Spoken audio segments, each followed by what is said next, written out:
medyo nahilig ako sa pagbabike, no? So, ang dami kong nabiyahe, ang dami kong napuntahang lugar na mga dati kong hindi napupuntahan. Dahil natagal nga itong vlog na to, no? Susulitin ko na to, no? So, dadamihan ko na guys yung i-share ko sa inyo dito sa may vlog na to. So, ang una-una ko i-share sa inyo ay ano ba importansya ng pagkakameron ng repeat order. Pangalawa naman guys ay paano ba magkameron ng repeat order. Tapos syempre ituturo ko na rin sa inyo guys yung ginagawa namin sa isa naming customer na sobrang tagal na nagpapagawa sa amin. In short, puro repeat order na lang siya. Nagpapagawa kasi sa amin siya ng transparent na sticker. So ngayon guys ay nagpagawa siya ng 82 pages ng sticker. So ituturo ko sa inyo guys kung paano ba gumawa ng transparent na sticker na ginagamit sa mga perfume, no? Kasi ngayon yung pinagawa ng isa nating customer. Pero bago ngayon guys, no, sa mga hindi ulit nakakilala sa akin, no, so ako nga pala si Marlon Ubaldo. So nagtuturo ko ng tips and tricks about sa may printing. At kung gusto mo na mga ganitong klase ng content, so inaanyayahan kita na mag-subscribe dito sa my channel ko.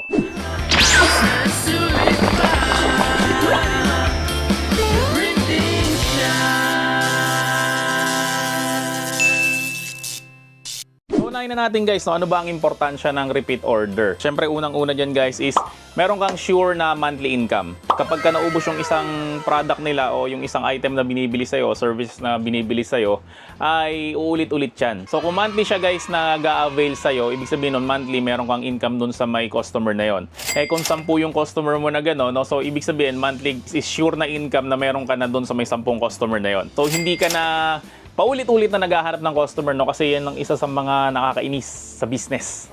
No, yung paulit-ulit ka naghahanap ng customer, minsan kailangan mo makipag-negosasyon, kailangan po ang patunayan yung sarili mo na magaling ka, kailangan mo pa na maraming usap, tapos minsan at the end, hindi naman pala sila nag-a-avail. Yan yung mga itatanong sa asawa, bibili sa katapusan, bibili sa next year, next month. No? So, ganun yung mga nangyayari. No? Medyo nakakasawa kasi yung ganun.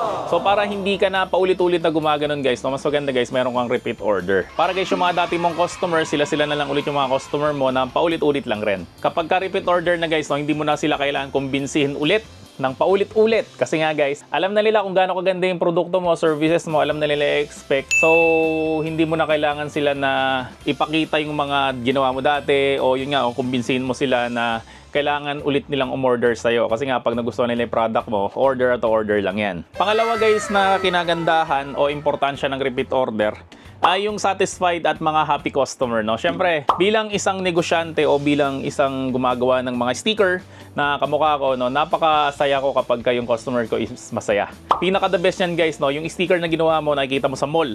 Ano kaya nakakasalubong mo sila sa kalye, di ba? Pag nakasalubong mo yung gawa mo, alam mo guys na ikaw gumawa nun eh. Kaya kapag nakakasalubong ko yung mga ginagawa ko, halimbawa, nakikita ko sa kalye or ano kaya, nakikita ko sa loob ng mall, yung mga gawa ko, sabi ko, ako gumawa nito di ba? So, nakakatuwa yung mga ganong na pakiramdam at nakaka-boost siya ng self-moral. So, nakakalaki ng ulo in short. Pangatlo guys na importansya ng pagkakameron ng repeat order is syempre yung build trust at loyalty. Katulad nga na sinabi ko nung una na kapag ka na-build mo na guys yung trust sa mga customer na yan, no, ang next na chat nila sa'yo is pa-order at ito na yung bayad. No? So hindi mo na sila kailangan ulit kumbinsin kasi nga guys, nagtitiwala na sila sa'yo. For example, meron sila nakita na mas mura kaysa sa may services mo, sa'yo pa rin sila magpapagawa kasi nga loyal sila sa'yo. Kasi alam nila guys yung karakas ng gawa mo, no, na hindi nila iniisip kung sumura doon. Kasi guys, ang iniisip nila guys is yung quality ng gawa mo. At syempre yung trust na rin. Kamukha namin guys, no, kaya nga gumagawa ng mga vlog na kamukha nito, no, para makita nyo yung mukha ko. Kasi mahirap kasi guys talaga magtiwala sa may online ngayon. Lalong-lalo na guys yung mga wala sa Metro Manila or yung nasa probinsya like Visayas and Mindanao, no? So mahirap kasi guys na magpadala ng mga item tas kung kani-kanino ka lang magtitiwala, lalo na sa mga walang muka. So yun ang isa sa mga advantage namin. Build na namin guys yung trust ng mga tao kasi nga gumagawa kami ng mga content na mukha nito, nagtuturo kami. Tapos kapag may mga tanong kayo, lagi namin sinasagot sa aming page. Kasi sa dami nga rin naman ng followers namin, no? So hindi ko na isa-isahin. Pero kung pagkasamahin may YouTube, TikTok, Facebook, ay aabot na siguro yun guys ng mga kulang-kulang 300,000 lahat ng followers namin, no? So sobrang dami na nun. So kapag ka nakakita ka ng ganyan na maraming followers, no, diyan na nabibuild guys yung trust dun sa may isang tao. Grabe guys, mahirap ma-scam. Minsan makakita ka nga ng mura tapos may scam ka lang. Kaya guys, lagi kayong bibili sa mga trusted na mga sellers sa may online. Okay, wag kayo basta-basta naglalabas ng pera, nagpapadala ng pera.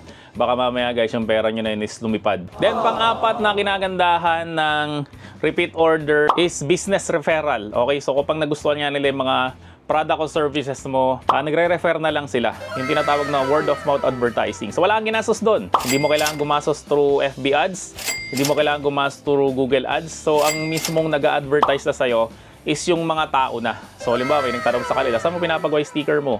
So, sasabihin nila, sa The Printing Shop. No? So, ganyan guys. Nagkakameron ng mga referral. At yun guys, ang pinakamaganda o pinakamatindi na form ng advertisement para sa akin. Kasi guys, nirefer ka eh. Di ba? Ibig sabihin nung nirefer ka, may tiwala siya sa'yo. May tiwala siya sa may gawa mo. Kasi hindi ka na may refer no kung pangit yung gawa mo. So, ganyan guys, marami na rin nangyari sa amin na ganyan, na puro referral na lang. Nagugulat nga kasi ako minsan na may mga buibili sa amin or may mga nagpapaprint sa amin. Tapos di nila ako kilala. Kasi usually, ang buibili o nagpapaprint sa amin is mga galing rin naman sa may YouTube channel ko. Pero may mga tao na hindi ako kilala. So kapag hindi ako kilala guys, iniisip ko na lang yun guys na referral sila. Kasi nga guys, no, hindi naman nila ako napanood sa YouTube pero sa akin sila nagpagawa or sa akin sila bumili. And last na guys na importansya ng repeat order is yung paglago ng iyong negosyo. So marami kasing nagtataka or nagtatanong, no, sabi nila, bakit raw ako nakabili ng, yun nga, meron akong sasakyan, meron akong ibang negosyo katulad ng itikan, mga ganon. Tapos nakabili nga rin ako ng bahay through printing business na tinatawag ko nga nakatas ng printing. So may mga nagda-doubt doon na sinasabi nila na hindi raw totoo yun. Katulad nga ng sinasabi ko pa ulit-ulit sa kwento ko, no, nagsimula kami ng pandemic. Tapos ng pandemic na yun, nag-print lang ako, then innovation. Okay, nag-innovate ako. Vlogging, affiliate marketing, nagbenta ako ng mga printers. Pero lahat yun guys, nagsimula sa may printing. So kapag ka nagbe-printing ka, kailangan mo mag-evolve, mag-innovate. Pinakamabilis na example na lang, halimbawa nakapulot ka ng mangga. Diba? Sa may mangga sa may probinsya. Pag sa probinsya kasi yan, wala namang halaga yan eh. Diba? Kasi napupulot lang naman ng mangga or pinipitas lang naman yan. Pero kapag yung mangga na yun, binenta mo siya as mangga, may benta mo siya ng mura. Siguro mga 50 pesos per sako. Ganun sa may probinsya. Pero pag dinala mo yan sa Maynila, mas mahal na yan. Pero yung mangga na yun, kapag in-innovate mo, halimbawa ginawa mo siyang mango shake or yung dried mango, ang nangyari dyan is tumataas yung presyo. Pero same pa rin naman yun. Doon pa rin naman ang galing sa mangga yun. No? So ganyan guys yung ginawa ko noon. Galing rin naman lahat yan talaga sa may printing. Tapos nakilala lang kami na nakilala. Hanggang sa nagturo nga ako. Tapos may mga gusto rin matuto ng printing na hindi ko naman pinagdamot. Yung kaalaman ko tungkol sa may printing. No? Tapos nakakatakot lang kasi guys na mag-refer ng ibang business na nagbebenta ng printer. Mamaya kasi mas-scam sila. Tapos pa na-scam sila. Sabihin nila kasabwat pa ako. No? So ginawa ko na noon. May konti akong pera. Nagsimula ako, 2 printer lang, nagbenta ako. Then hanggang sa lumaki ng lumaki, lumago ng lugo, yan. So marami na akong stocks dito sa may aming shop. So lahat yan guys is talagang katas ng printing. Yun nga, nakabenta ako ng marami. Siyempre nakaipon ng kahit papano. Binili ko yun ng mga pangangailangan ko, no? Kamukha nga nung sasakyan, kamukha ng bahay yan, kamukha ng ibang negosyo. So lahat yan guys is katas talaga ng printing. Pero hindi nga guys magkakameron ng growth ng business yan, no? Kung walang repeat order. Kasi kapag nga paulit-ulit ka naghahanap ng customer, minsan nakakasawa talaga. Ang customer talaga namin ngayon sa printing is konti lang. Hindi kami nag-a-accept ng marami pang customer. No, maya-maya, sasabihin ko sa inyo kung bakit. Pero bago yun guys, no, ituturo ko muna sa inyo yung isang customer namin na nagpapagawa ng transparent na sticker. Ituro ko muna yun guys, no, para siksik na siksik tong vlog natin. Tapos mamaya guys, ituturo ko sa inyo kung paano ba magkakameron ng repeat na customer. No, so kung paano ba gumawa ng transparent na sticker, so video, pasok! So itong si Ma'am Joanne B ay sobrang tagal na nagpapagawa sa akin ng sticker, no? So hindi ko na alam kung ilang years na siya. Pero ilang beses ko na siya nagawa, no? So sa kanyang LEDs collection na brand. Okay, so nagpapagawa siya ng mga sticker para sa kanyang perfume. Tapos alam ko to dinadala to sa ibang bansa eh, no? So mamadaliin natin to kasi nga kailangan niya tong dalhin sa ibang bansa sa Lunes. So ito yung mga pinapagawa niya, pakita ko lang sa inyo. Yan o, Carolina Herrera, Scandal, Ralph Lauren, Bulgari, DKNY, Escada, Jo Malone, Burberry, Weekend, Dolce & Gabbana, no? So, syempre, in-email sa atin. So, ang gagawin natin ngayon is na-download natin siya. So, ngayon guys, na-download na natin. No? Ang gagawin natin is i-extract lang natin siya dito. Yan, extract to stickers, Joanne B. So, ito na guys yung kanyang mga pinapagawa. Tapos, ito naman yung bilang ng kanyang pinapagawa. Yan. So, Lacoste White, 6-page, Burberry 6-page, no? So, ang total ng pages na pinagawa niya sa amin is 79 page. So, gawin natin is mag-open tayo ng Silhouette Cameo. So, ganito yung itsura niya. Tapos, click lang natin tong view. Tapos, click natin tong registration marks. Tapos, i-on natin yung registration marks para magkameron siya ng registration marks. Tapos, dito sa may inset, itong inset na to, ilagay natin sa may dulo. Then, gumawa tayo ngayon ng rectangle. So, ang gagawin natin na rectangle para mas marami tayong magawa dito ay ganito yung itsura. So, ipakita ko lang sa inyo. Yan, so patayo guys yung gagawin natin na rectangle at hindi siya pahiga. Pero yung layout ni Ma'am Joanne is pahiga. So gagawin natin ay highlight natin silang lahat, tapos right click natin siya. Tapos click lang natin tong rotate right. Yan, so para mag-rotate silang lahat ng patayo na sila lahat. Ang width niya is 1 by 1.5. Yan, so ganyan lang siya kaliit. So ilagay ko lang siya dito, lakihan ko lang ng konti para makita ko buo. So ilagay ko siya halos sa pinakadulo, tapos Control right arrow key para makumopya ng isa sa may kanan. No? Tapos lagyan natin ng space. 1, 2, 3, 4, 5, 6, 7, 8, 9, 10. Yan, so 10 na right arrow key, tapos control all ko lang, ganun ulit, 1, 2, 3, 4, 5, 6, 7, 8, 9, 10, control all ko ulit, ganun ulit, 1, 2, 3, 4, 5, 6, 7, 8, 9, 10. Yan, so ayusin na natin kasi sobra na siya ng isa, so i-delete natin tong isa. Then ito ay purong natin, yan, para hindi tamaan yung pula sa may gilid kasi yan ang pinaka boundary. So ulitan lang natin siya, no? Tapos gawin natin is control arrow down naman para mag-copy naman siya sa baba. Tapos lagyan rin natin guys ng space yung taas at yung baba. So gawin natin is pindutin natin yung down.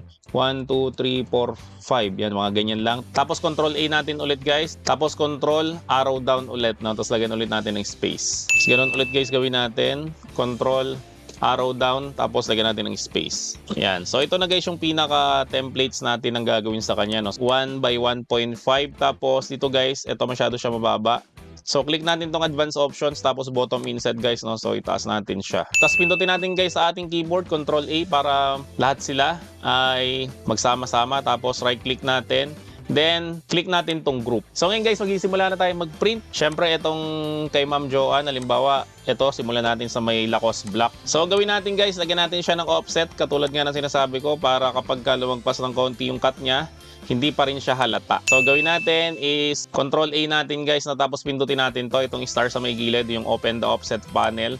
Tapos click natin siya, tapos click natin tong offset. Yan, tapos lakihan lang natin siya. Yan, mga 0.5. Tapos apply natin. So kapag na-apply na natin siya guys, ang gawin natin, lakihan lang natin siya. Tapos click natin to. Tapos pindutin mo lang guys yung control sa may keyboard mo, no? Tapos click mo to. Yan, so ito, naging kakulay niya na to, no? Katulad nga na sinabi ko, kapag sumobra ng konti yung cut dito, sasaluhin nito, no? So hindi siya halata.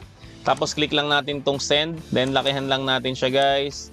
Then click lang natin yung nasa labas, tapos click lang natin tong no cut. Para ito lang guys yung magiging cut niya. Ang gagawin natin ngayon guys is i-print na natin to. So gawin natin, no, click lang natin tong print, tapos click natin tong print again, then more settings, tapos ito gawin natin siyang premium glossy, tapos ito gawin natin siyang high. Tapos gawin natin siyang 6 na pages. Okay lang natin, tapos click na natin tong print.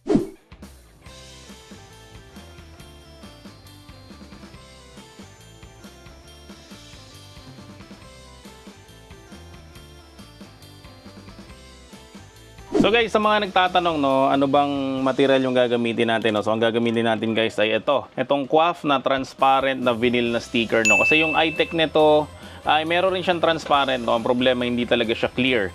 Yung iTech nito guys ay para siyang frosted, no? So hindi siya magandang tingnan. So ito talaga guys, maganda tong gamitin kapag transparent na printing yung gagawin mo, no? Kasi may problema to, yan nakalagay. Not waterproof, best with dye ink. Pero ito guys, pwede to sa may pigment ink. Okay, pero hindi siya waterproof. So kapag nahawakan mo to, mag-i-smudge yan guys, no? Tapos kapag nabasa siya, mag-i-smudge siya. Kaya gagawin natin yan guys, is lalagyan natin ng phototop. At sa mga nagtatanong naman kung ano bang printer yung ginagamit natin, syempre yung lagi kong ginagamit sa aking mga vlog, no? Kapag nagsisimula ka ng printing business mo, syempre, start small. Okay, so ito yung printer natin, Epson L121. Tapos ang ginagamit natin dyan is pigment ink. Meron kaming available yan dito sa aming shop kung gusto nyo rin magsimula ng inyong sticker printing business. So PM mo lang kami, direkta dito sa aming page, The Printing Shop. At sabihin mo lang guys na magsisimula ka ng yung sticker printing business. So ang pinapagawa sa atin ni Ma'am Joanne is itong glossy, no? So gagamit tayo nito guys, itong QUAF na glossy na laminating film. Kasi nga guys, yung binagamit natin na vinyl hindi siya waterproof at hindi siya smudge proof. So sa mga hindi ulit nakakaalam kung paano ba mag-laminate ng phototop, so gagamit tayo guys ng laminator, tapos press mo lang tong forward, tapos gagawin natin ay itong laminating film natin, no? Susuksok lang natin siya ng konti na ganyan, tapos ipipress natin tong run ng saglit na saglit lang. Yan, so pag kinain na siya ng konti, ang gawin mo is babalatan mo to, yung pinakailalim niya, tapos saka mo siya ilalagay doon sa may bandang dulo. Tapos ito na guys yung na-print natin. Ang gagawin natin dito guys ay ilalaminate na natin siya. Yan, so isusuksok mo lang siya ng konti na ganyan. Again guys, lamang dapat dito kaysa dito sa may kaliwa, no? So lamang dito sa kanan. Tapos press lang natin itong run. So habang tinatapos natin guys yung lamination natin, no, mapapansin nyo yung ibang mga vinyl natin, medyo marumi yung print niya. Yan, no, sa may bandang tuktok, minsan naman sa may bandang ilalim, marurumi yung mga print niya. Pero okay lang naman yan guys, no, kasi hanggat hindi naapektuhan yung pinaka-printout natin, okay lang yan. No? Kasi maya guys, no, kapag kinat na natin to ng ating Cameo, aalisin rin naman natin yan. So kapag inalis na natin yan guys, no, hindi naman apektado yung pinakagitna nito. So ito na guys yung nalaminate natin ng ating phototop. So ang next natin na gagawin ngayon guys, no, ikakat na natin siya sa pamamagitan ng ating Silhouette Cameo 5. No, so nag-upgrade na tayo from 4, upgrade tayo to 5. No? Kasi guys, yung Cameo 4 is mapipace out na siya. Yung mga napakinabangin ng mga Cameo 4 ng matagal na, no, pwede kayo mag-upgrade guys to Cameo 5. So, meron naman ako isang vlog pa na ginawa kung ano yung pagkakaiba nilang dalawa. So, gano'n rin naman siya. Same function lang rin naman siya ng Cameo 4. So, isa lang ko lang to. Yan. Pero guys, ang Cameo 5 is mas tahimik siya kaysa sa may Cameo 4. Yan, kung maririnig nyo guys, no, ang tahimik ng Cameo 5 parang hindi siya umaandar. Hindi kamukha ng Cameo 4, sobrang ingay. So, isa nga pala guys sa mga tip kapag gumagamit kayo ng Cameo, no, at least guys, dalawa yung cutting mat nyo. Kasi habang nakasalang tong isa, ito naman ay pine-prepare nyo na. Okay, so meron kaming binibenta guys na cutting mat na mas makapal sa mga ginagamit ng original na Cameo, no? So ito mas maganda tong gamitin kasi nga mas matagal yung buhay niya. Okay, so sa mga gusto mag-avail nito, no, PM mo lang kami direkta dito sa aming page, The Printing Shop. Yan, so habang kinakat to, naka-prepare na guys yung isa. Diba, kung tapos na siya, ang gagawin natin dito, alisin pa natin to. Yan, tapos saka natin to babalatan. Yan, tapos kapag nabalatan na natin guys, yung cutting mat natin kanina, saka pa natin guys ilalagay yung panibago natin na ikakat, no? So medyo matagal siya na proseso. Hindi ka mukha guys kapag dalawa yung cutting mat mo. So kanina, di ba, habang inaalis mo yon, pwede mo na to guys isalang na rin. Okay, para hindi sayang sa oras. Yan, so isalang ko na to. Then, cut ko na rin. Grabe talaga yung pagiging tahimik nitong Cameo 5, no? Hindi ka na makakabulahaw na mga natutulog. Guys, nagbebenta rin kami nitong Cameo 5, no? So kung mga gusto nyo mag-upgrade or kung wala ka pang Cameo guys, no, diretso ka na kaagad guys sa may Cameo 5. So again guys, sa mga gusto mag-avail nito ng mga printers, ng mga cutters, syempre supplies and materials, no. So hanapin mo lang kami sa FB, The Printing Shop, at sabihin mo lang guys na naparod mo tong video na to, no, para bigyan ka doon ng discount.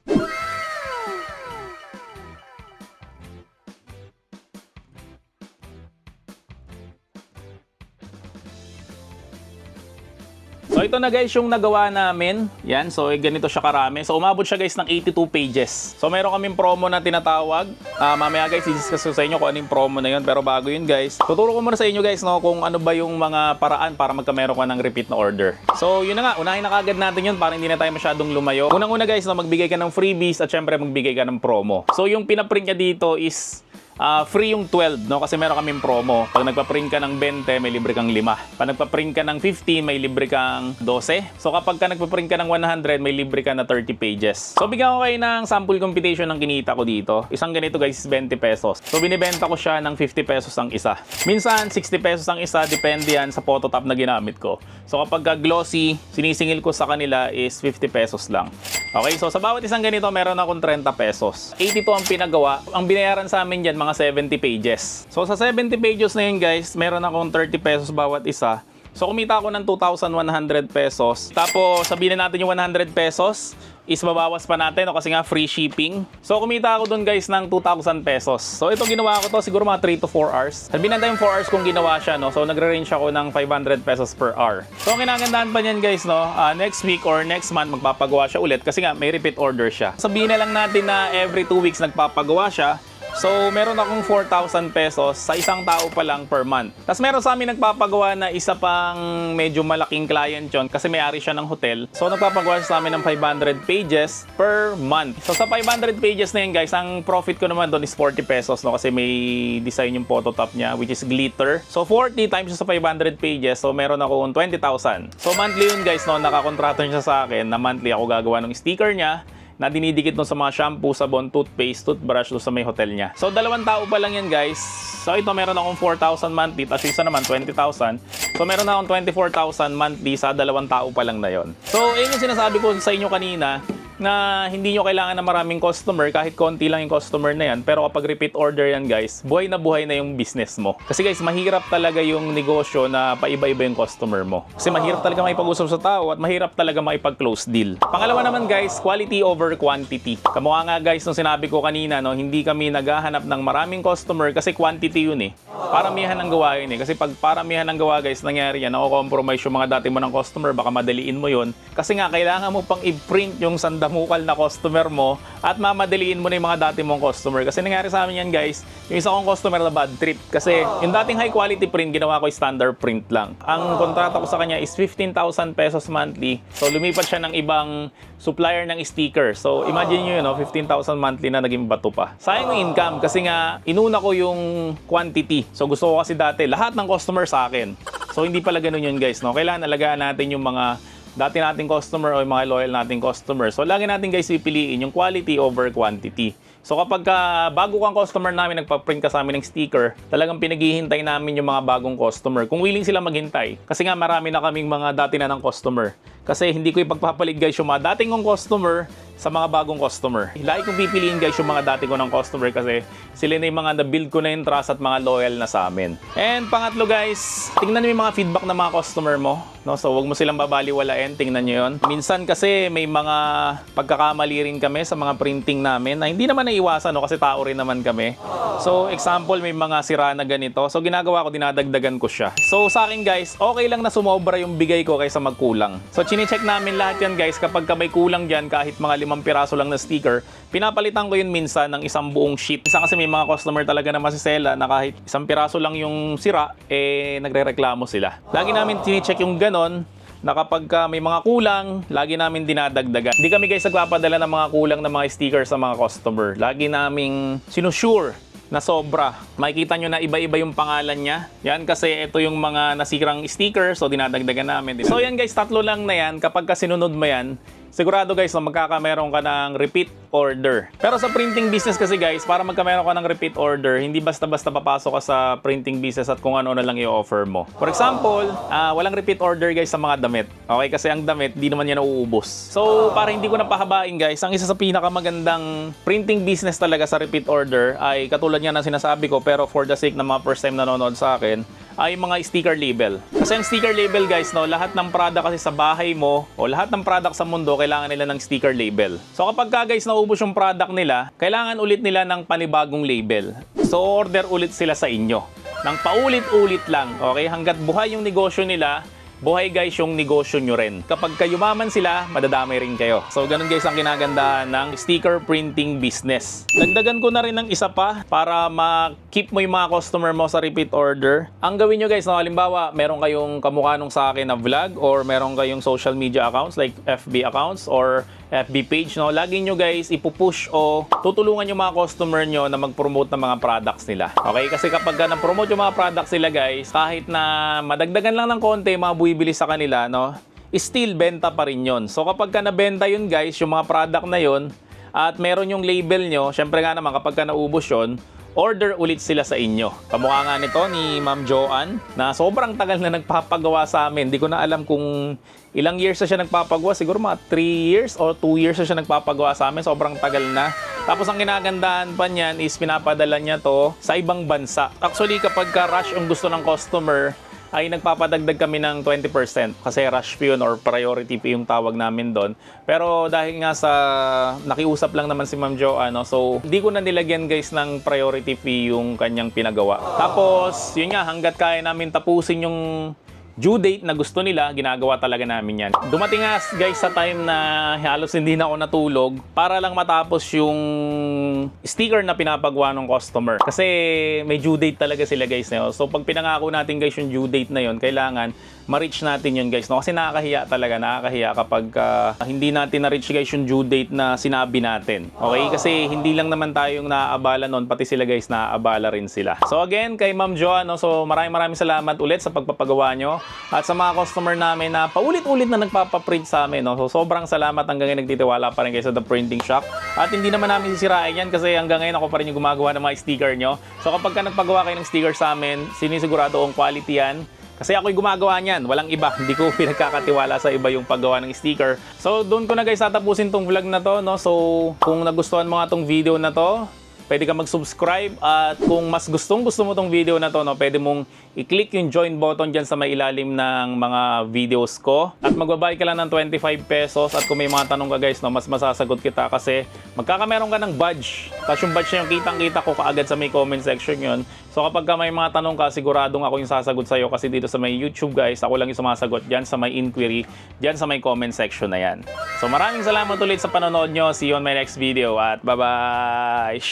The printing shop ayos na sulit pa.